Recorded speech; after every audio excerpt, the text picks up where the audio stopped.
Hello again, Casey here from the Assisted Living Training School, and in this video we are going to be discussing legality and ethics.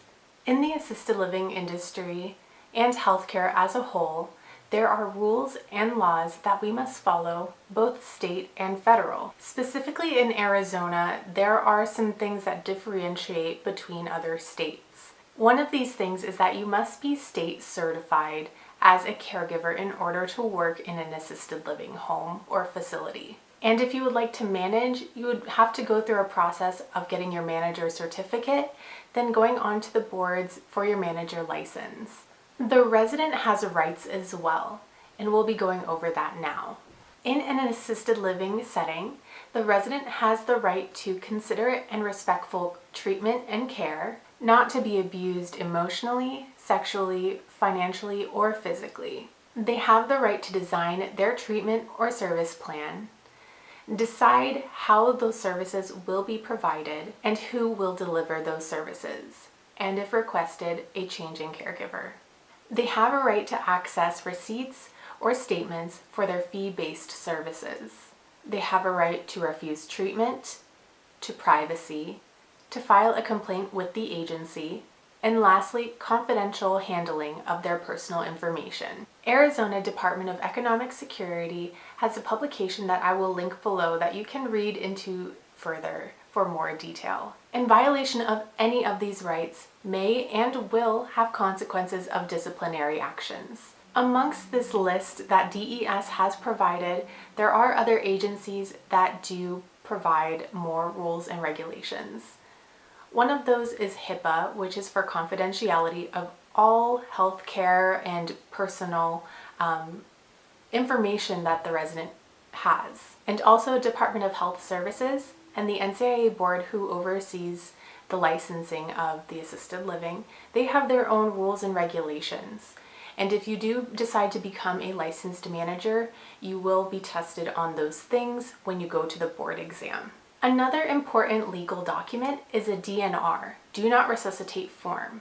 Here is an example of what this may look like. It's bright orange. For a resident that has this form, that means you cannot perform any CPR in case that they have their heart stopped.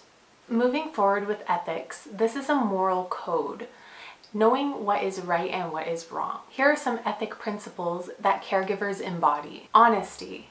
Don't be afraid to say no if you are asked to do something that you are not assigned to or that is not under your scope of service. Also, don't be afraid to admit that you don't know all the answers.